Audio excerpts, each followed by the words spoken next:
When I was a kid growing up in Los Angeles, my friends and I were totally into Bruce Lee. He changed the way people thought about fighting skills and ushered in a new era of what badass looked like. When the TV show Kung Fu came out, it changed the way I looked at conflict. His words superseded his fists, and his training in the Shaolin Temple gave me something new to think about each week. I was so into that show that I wanted the tattoos the masters had burned into their arms inked onto mine. I mean, I was no Shaolin priest, but I thought if I carried those yin-yang symbols on my arms, it would be so cool. And remind me that most things in life are about balance. Did I rush out to the closest tattoo parlor? No. Honestly, I was afraid of bad drawings and didn't think that the ink would look good on my skin. Maybe it was just the tattoos that I saw, but I wasn't willing to take that risk. But as change is inevitable, in 2015, I was visiting a friend in Barcelona, telling my story and my fears about getting a tattoo. Before I knew it, I had been talked into making an appointment to get inked. For me, it wasn't a if not now, when situation. It was more, if not now, never. But instead of a tiger and a dragon, I decided to go with the tiger and the wolf. Why? Well, I've always identified myself as a lone wolf. Someone who's always available to help the pack, but pretty much on his own. And the tiger? I studied tigers in Nepal and find them to be, when left alone, very good at what they do. Now I was part of some exclusive club. I had the tattoos, and I had a story. Once I had the tats on my arms, I started noticing all the other people with body art.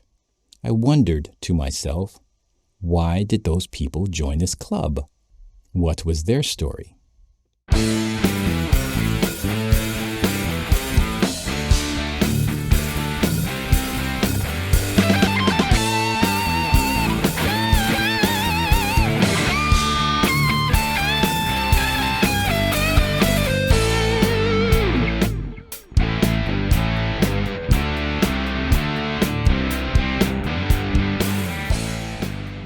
Humans are unique in the animal kingdom in many ways. As far as we know, we're the only species, among other things, that predicts the future, uses complex tools, and injects ink into their skin. But why? Paleontologists have traced modern human tattoos as far back as 5,000 years ago with the Iceman Otzi and 2 mummified humans discovered in Egypt. The word tattoo comes from the Polynesian word tatau. Captain Cook and his sailors brought back knowledge of this art when they visited present-day Tahiti. But not only did tattoos become popular among seafaring men, the socialites of the Victorian era also indulged in body art. Some cultures tattooed their slaves and warriors. But did all that translate into modern-day tattooing, which seems to be more popular than any other time in recorded history? I'm from London, and the first time I saw a tattoo in my life was actually at Indian weddings. You know, the henna tattoos. I think we were running around as kids, like getting them because everyone thought it was cool to like have your arm, you know, covered in henna. So you could say that was like the first time in terms of like body paint and it been staying there for a long time, so yeah. Tattoos on my arms. I actually just got one on my thigh.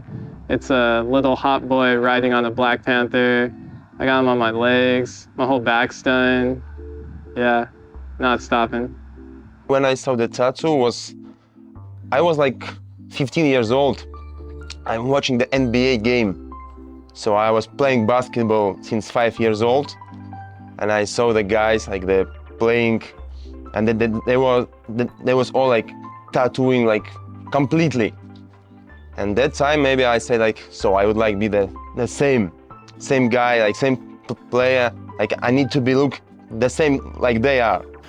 I'm not quite sure about the first time, but the time that, you know, brings me memory was like looking at when Sepultura, the band Sepultura from Brazil, came up with their first or second album. You know, I was 13 years old, and I was shocked when I saw someone with like their sleeve all tatted up. You know, like I knew from there that was something that I want to do myself. You know. So the first time I saw a tattoo, I probably was in my early teens, and I grew up in Washington, D.C., so it was the thing to do. My mom is really cool, always have been cool. And so when I turned 21, I said, hey, Mom, I want to go get a tattoo. What do you think? And she was like, cool, I'm going to go with you. And so it was a mom and daughter thing.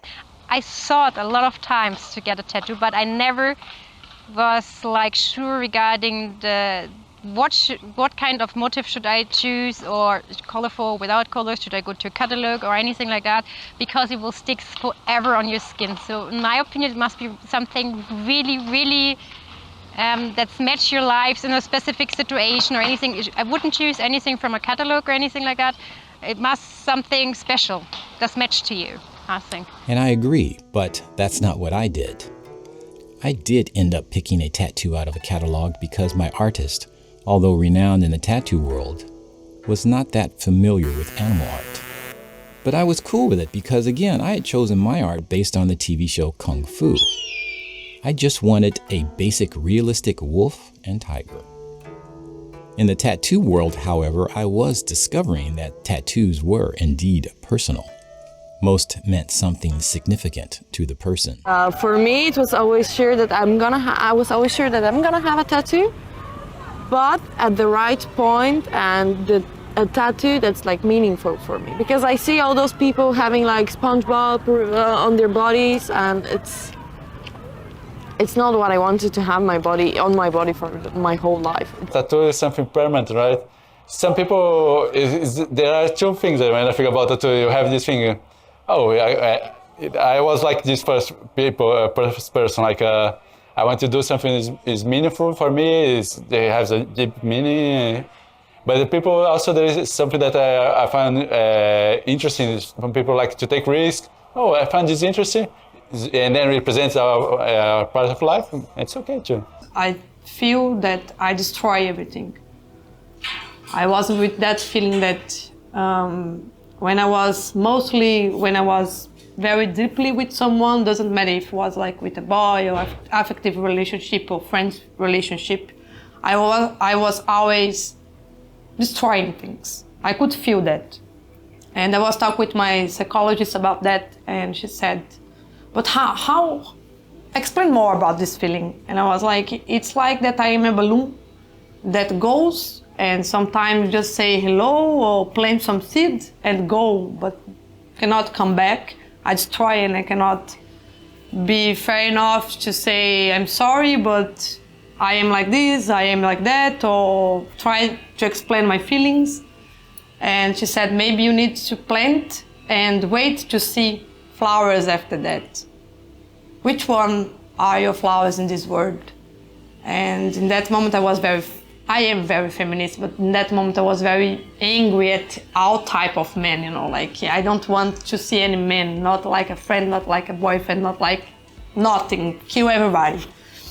And I picked 7 women in my life. So basically I am the balloon that I'm flying, but I don't have more feeling that I destroy everything. Actually, I plant and I can see flowering that all the year, all the life. And this is my friend, my grandmother, my mom, and I burned my mom, 2 best friends from childhood, cousin. And each one, except my grandmother that died, picked the flower. Like, which flower do you like that represents you? Because I don't want something that I think that represents you, but which flower it's you. The peacock feather symbolism is like the evil eye, you know, getting away and getting rid of evil and being courageous. Weirdly enough, as I found out when I was getting this designed, was that, you know, Lord Krishna, who has this this on his head is actually nickname is the butter thief. He loves eating butter, and I actually love butter. All right, so basically this was one of my first tattoos, and this is Nefertiti. She was like, she was an amazing woman. She did so much, so the tiger kind of links to her, and same with the eye. And then this was my tattoo artist's idea, which brings me to my parents' and my grandparents' anniversary, and then my youngest sister name right here. It's a South American map, but it's upside down, and it has some cool elements around it. There's a sun, a moon with some stars, a ship coming in, and a fish. And it represents my connection to homeland, to South America, my belonging to this Latin community. And it's upside down because this fact represents the idea that South America is actually a very twisted place, a very confused and messy place in the world. And it has like light and shadow, like the sun and the moon, the night. It has like coming in from the ship, going out for the fish. And it's just this bunch of symbols of having been colonized and overcoming that. I love squirrels. I love the fall. I am from Connecticut where there are seasons. And so when I left, I just needed that in my life. Yeah. So I have a fall sleeve, snowflakes. I just love all the weather. My mom said that paisley never goes out of style. And so I have paisley. And I have a dozen roses on my leg for Buju, because she passed a few years ago, and butterflies on this leg. There's a lot more. Pelican on my back. It's me and my mom's favorite bird. Surrounded by peonies, because it's both of our favorite flowers. Yeah. So there's like symbolism and meaning. Kind of with everything, with really. Everything. Yeah. It's not like before, but tattoos has a lot of meanings in other words. If you go to countries in Asia, you cannot like make it different. For me, it doesn't make sense to have a tattoo that someone draw just to draw or represent something from a tribe in Africa. It's not nice, you know. You are somehow thieving something. That's the reason that the only one that I don't like is the star as well. It doesn't make sense. Like, why star? Okay, star is star, but why? The reason is the same. Everyone wants to put a mark of where he been, with whom, and what he's experienced in his life. The reasons are the same. Of course, nowadays there are more people compared to 1993. We can call them fashion victims. They see someone in Instagram, on Facebook, whatever, some famous singer, some famous football player or whatever who has tattoos, they want to repeat the same, which is not okay, but they did it. It seemed that the more people I spoke with, the more interesting stories I began to hear. In most cases, the why I chose to use my body as a canvas was personal. A why most wanted to be reminded of throughout time. One woman I met said that the art was always on her body. The ink just allowed others to see it. I didn't have a tattoo because I also couldn't find a tattoo artist who would really understand what I want to do and why I want to do it. When I moved to Italy, when I was 19 or 20, I think, to be an au pair, there my so-called host father, like the guy who was the father of the family, he had his daughter's names tattooed on him. And I remember telling him so consciously that this is something I would never do, this is something I don't like, and I really don't know why people do that to themselves. And then he will try to argue or try to convince me, and then we just let it go. And 13 years passed, and here I am, covered in tattoos. It was just, honestly, I really wanted to get inked up. I'm not even really done with my art. It's just one of those things like you just want to do to your body and show people what different people's artwork is. It's basically an art thing, man. Sometimes it's really beautiful because people make art with that. They have a really nice body, and if everything is full and makes like a whole picture on the whole body, it looks beautiful, right? It's art. It's art on your body. It's just like, this is what I am, this is how I want to project myself, and that's it. Dövmelerin benim için anlamı ölene kadar benimle beraberliği olması. Vücudumun %60'ı şu anda dövme ve dövme yaptırmayı hala düşünüyorum. Minha mãe tinha muita expectativa de ter uma filha, e essa filha seria a princesa que ela não foi. Minha mãe queria o meu nome, Diana, e eu nunca me encaixei nisso. Eu nunca entendi por que eu tinha que viver a vida, ter um nome, eu ter uma vida representando uma mulher que não era uma mulher feliz. E fui trabalhar com pessoas moradoras de rua. E encontrei um mundo que eu não conhecia, que são as pessoas vulneráveis. E a partir da vulnerabilidade dessas pessoas eu comecei a encontrar a minha força. Porque eu tinha que ser forte para estar com aquelas pessoas, para buscar solução para a vida daquelas pessoas. E aí, por questões burocráticas, o meu nome escrevendo de uma forma, pronunciando de outra, eu decidi assumir a Diana que havia em mim. Minha vida não tinha sido fácil, não é fácil, sempre com muitos desafios. E eu entendi que a minha identificação não é com uma princesa, mas com uma guerreira.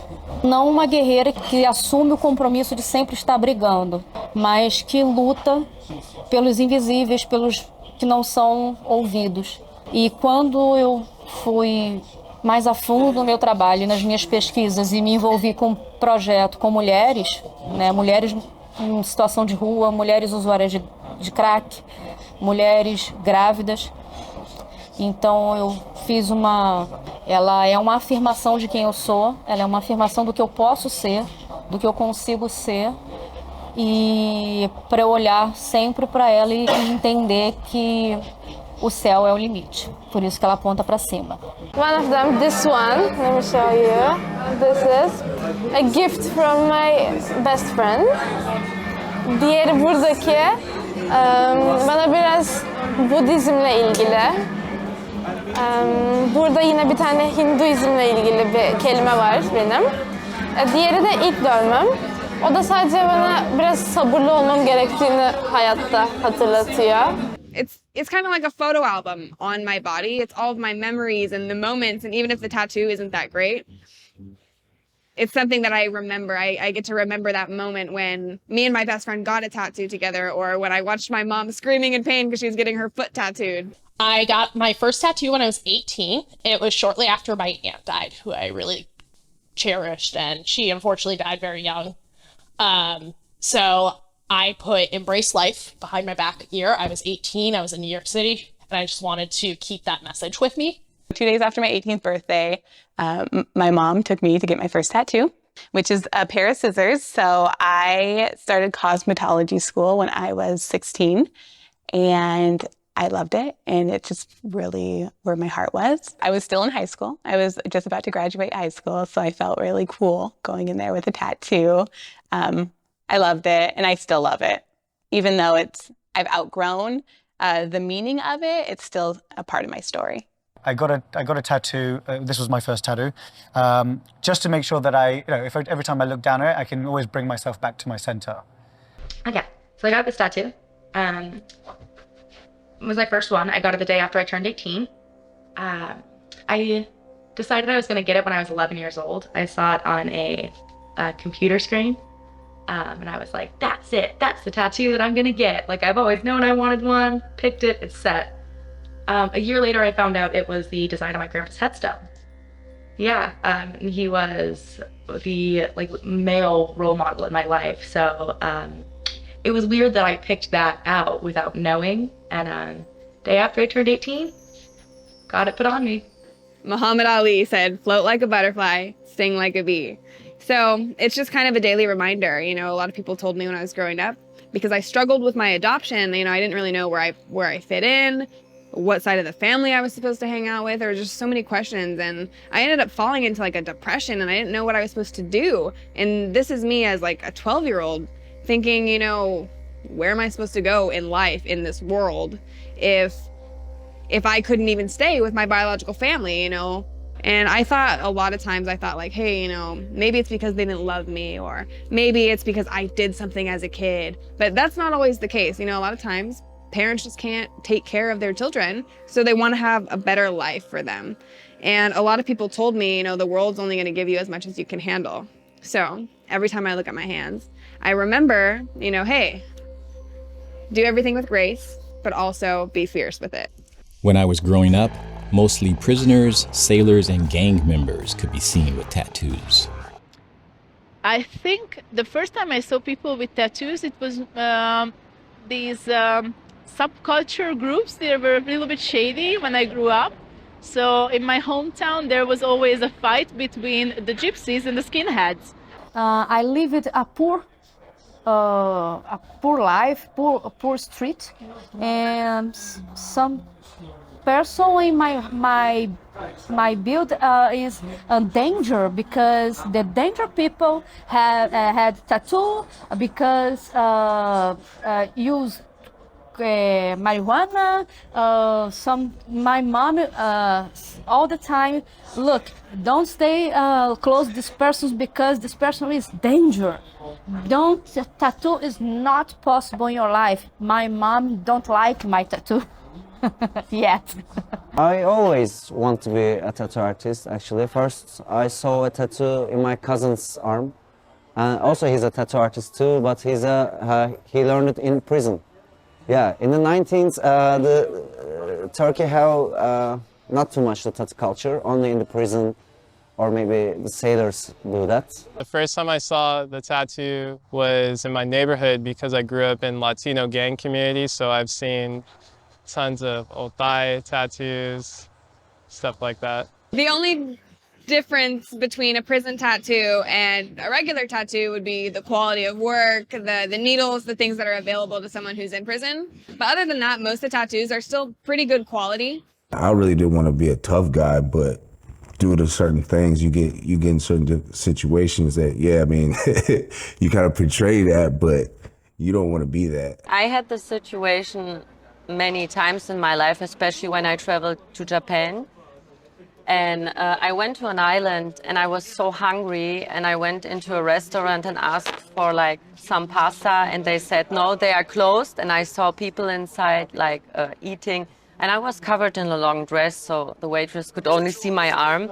But he looked at me like he was afraid that I would do something bad to him. And then he's like, no, it's closed. And I said, yeah, but let me in, people are eating. I just eat and go. No, for you, there's no entry, like. And I went around the corner for a while, and I'm a tough person, but it hits me so bad that I started like to cry. Okay, I was hungry, but anyway, the fact that somebody is telling you are not welcome here, it's like, it's crazy, because everyone should be welcome.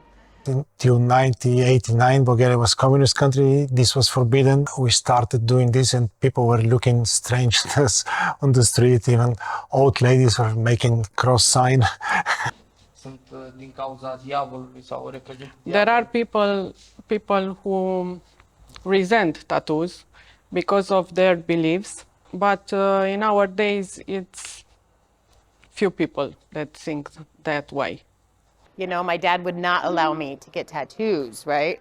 Even though he had them. Women were kind of if they had them, they should not be seen, you know? So the first opportunity that I got to get one for myself, which made it like a taboo, right? I went and got one, you know? And you know, but it was of my own name, which is, I don't know why. It was kind of it was okay to do that back then, and my friends would tease me and say, wait, did you do that so you could remember your name in case you forget your name, you know, silly things like that. So yeah, the first one was kind of uneventful. I was hiding my tattoo for a long time, not from my parents, but from my grandparents. Because then my grandma saw it and she was like, you're not gonna find a job like that when you have this thing on your back.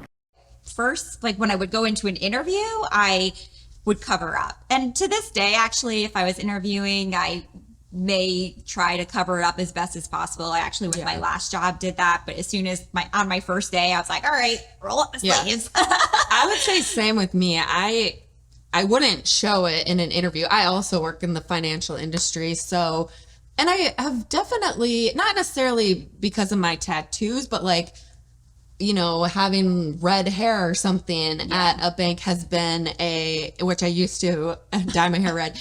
It was an issue.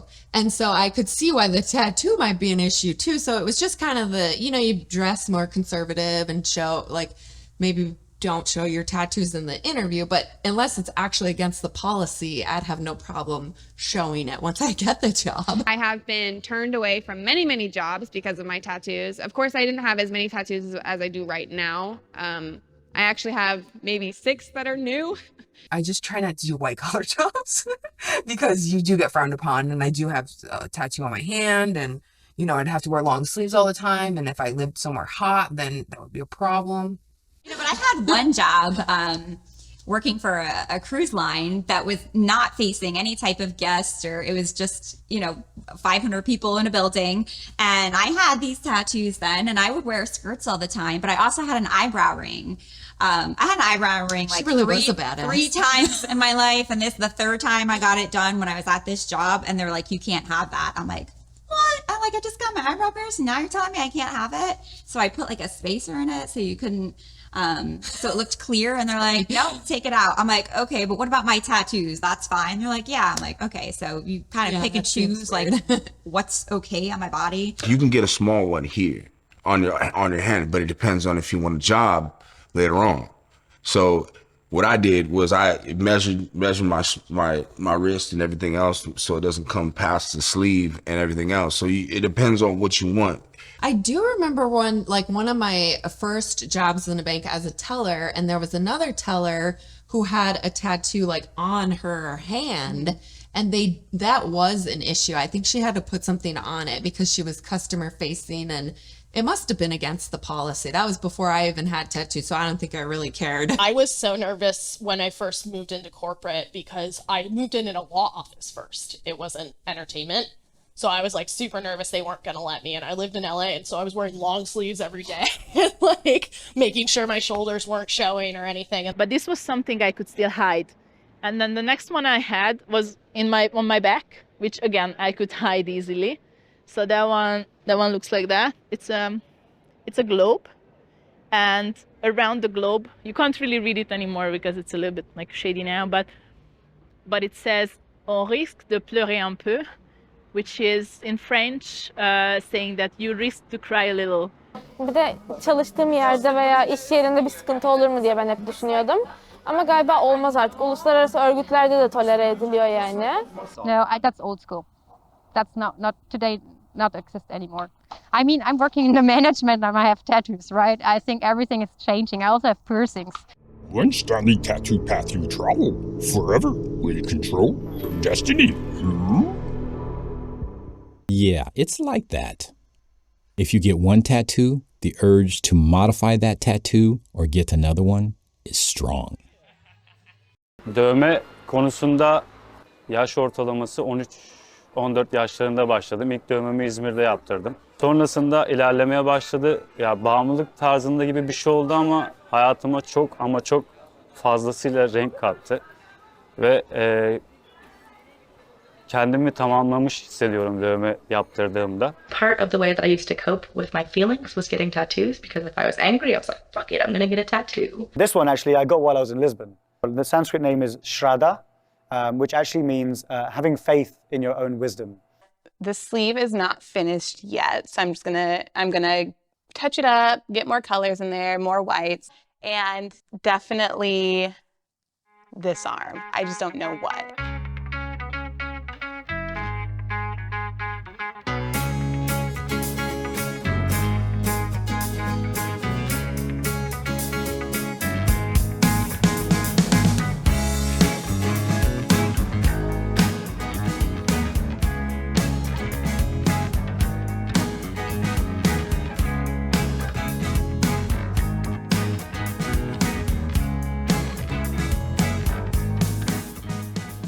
And what about the artist? What part do they play in a person's story? What influences do they wield over the client? Getting a tattoo artist is quite difficult because you have to find an artist that has a style that you like. And essentially, work with them to get a design that you want to do. And if it's kind of unfair to the artist if they're doing a style that they're not familiar with, because then it would be hard for them and it might not come out the way you want it to. People come in my shop with the same reason they come 28 years ago. They want to mark something, or they explain me what they want to do and why they want to do. So we make projects. We are not some kind of stencil artist downloading pictures from internet, printing. We try to be as much as it's possible. So we always put some personal feeling in our job. We are trying to make a model unique for them, but they don't agree. So others want the help, others don't. I need to choose good master. I need to choose good artist. I know other people who really like to get specific art from specific tattoo artists. I like to have an artist that will work with me, because I like to have just like, I'll have random ideas. Like, these are the Haunted Mansion portraits that will be finished eventually. And like, I was able to just be like, hey, what do you think about this? And he's like, yeah, let's do it. And he like, just kind of like, so that's what I look for in a tattoo artist. So we choose this design, this model to cover a scar. So I would give the tattoo artist my idea and then would draw something up, and that I would say what I liked about it, what I didn't like about it, and they would adjust it based on what I liked, because it's going to be on me. So they really do care about you having a finished product that you like, even though they're the artist. They really want you to be pleased with their work. So the artist I found, because I grown up in Budapest in Hungary, was a friend of a friend, and I've been in their circle for a long time. So I got to know them a bit, and they got to know me as well. And I design all of my things by myself. So no tattoo artists actually made the design. I just sent them the design and they made it for me, because I'm an artist as well. Amore wrote me an email, and it was very mysterious. And I read between the lines, and I was like, cryptic. Wait a minute. I think I know This is what my she's talking girl. Yes. You were like this amazing artist that was booked out for like a year and a half, and people would be like, there's no way you're ever going to get into her. And I'm like, well, you know what? I'm going to write her an email. Yes. I was like this with my emails. Forward. Wait, what's that? What? Wait a minute. My name is Ozan Ersek. I am do tattooing maybe 13 years. And I have this shop in last 6 years. And I worked with a lot of friends in here together, another tattoo artist. Also, they are very talented guys.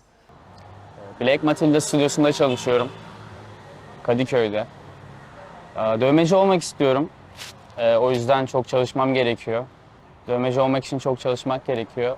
Çünkü bir insana kalıcı bir şey yapmak basit bir şey değil. Bu yüzden kendini adamak gerekiyor. Kendimi geliştirmeye çalışıyorum. Yeah, something so amazing about this profession is I feel like tattooing, it's such a magic, powerful thing. Yeah. And it really, when I'm tattooing someone, they open up, because I love talking to people and hearing stories and hearing how they were raised and everything. It's so fun to just dive in. I know that before I got my own body art, I was fascinated by the art on other people's bodies. And as crazy and as invasive as it sounds, I really felt the urge to touch the art, as if their skin would feel somehow different than my own. I have actually never had a horrible experience where someone's like grabbed my arm or anything like that to look at my tattoo. I've always loved when people compliment my tattoos, just because they are a part of me and I put them on my body to show. I don't really mind when people ask me about tattoos, as long as they're coming from a good, genuine place. A lot of times you get the older generations thinking, oh, they're troublemakers, they're covered in tattoos, they're not professional. We get a lot of things like that. It hurts sometimes, because you can be just as professional liking art. It doesn't mean that I can't work hard or I can't have a family, or, you know, someone's not going to find me attractive.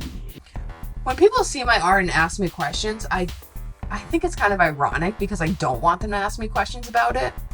But when they do, I'm like caught off guard because they're more for my own personal self and not to show the world, even though it's visible on my body.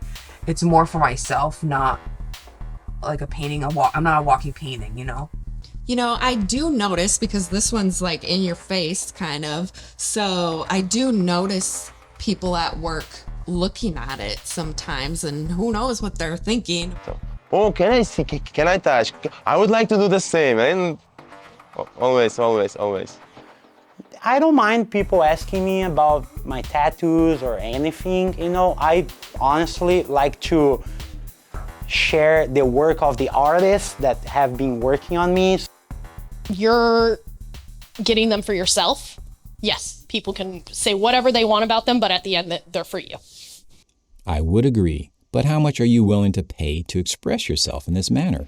This tattoo on my shin is definitely the most expensive one I have. It's about $500. And it is a giant snake. Tattoo, it's gonna be around $200 US. If you count with Russian money, it's nothing. Like some of them I did here in Europe. Let me think. It's around maybe 2,000 euro. It's not a lot because most of them I did in Russia, and it was like so cheap. And some of them did my friends, you know, like how we say, for the beer. This is probably the most expensive like tattoo if you make it like per like relative. It was $200 for this one. It took about 15 minutes. I don't know, maybe $1,500 to $2,000. Aşağı yukarı herhalde bir 20.000 liraya mal oldu. I think I have at least $1,000 on my body, probably more, knowing myself. For tattoos would have been 400 pounds roughly. Are tattoos for everyone? I would say no, not for everyone. Definitely not. Part of me want to say yes, then part of me would say no. I say yes because of the experience of the tattoo, and I think that's what most people really look for. It's like, hey, I'm gonna get this tattoo. It's specific to me. It represents my struggle, maybe my culture. Because I want to say tattoos are for everyone.